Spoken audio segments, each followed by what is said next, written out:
السلام علیکم ورحمۃ اللہ وبرکاتہ۔ کہانی ہے ایک شہزادہ اور استاد کی۔ شہزادہ اور استاد۔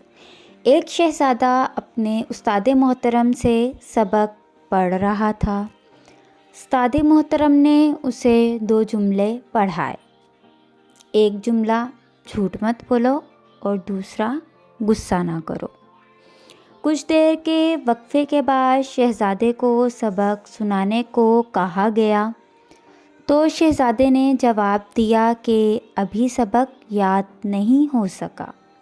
دوسرے دن پھر استاد محترم نے سبق سنانے کو کہا۔ شہزادے نے پھر عرض کیا کہ ابھی سبق یاد نہیں ہو سکا۔ تیسرے دن چھٹی تھی۔ استاد نے کہا کہ کل چھٹی ہے، لہٰذا کل سبق لازمی یاد کر لینا، بعد میں کوئی بہانہ نہیں سنوں گا۔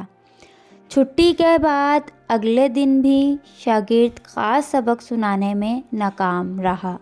استاد محترم یہ خیال کیے بغیر کہ شاگرد ایک شہزادہ ہے، طیش میں آ کر ایک تھپڑ رسید کر دیا کہ یہ بھی کوئی بات ہے کہ اتنے دنوں سے 2 جملے یاد نہیں ہو کر دے رہے۔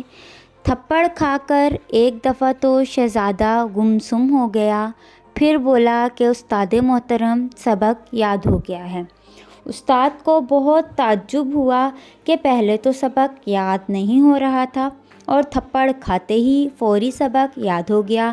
شہزادہ عرض کرنے لگا کہ استاد محترم آپ نے مجھے 2 باتیں پڑھائی تھیں، ایک جھوٹ نہ بولو اور 2 غصہ نہ کرو۔ جھوٹ بولنے سے تو میں نے اسی دن توبہ کر لی تھی، لیکن غصہ نہ کرو یہ بہت مشکل کام تھا۔ بہت کوشش کرتا تھا کہ غصہ نہ آئے، لیکن غصہ آ جاتا تھا۔ اب جب تک میں غصے پر قابو پانا نہیں سیکھ جاتا تو کیسے کہہ دیتا کہ سبق یاد ہو گیا ہے۔ آج جب آپ نے تھپڑ مارا، اور یہ تھپڑ بھی میری زندگی کا پہلا تھپڑ ہے، اسی وقت میں نے اپنے دل و دماغ میں غور کیا کہ غصہ آیا کہ نہیں۔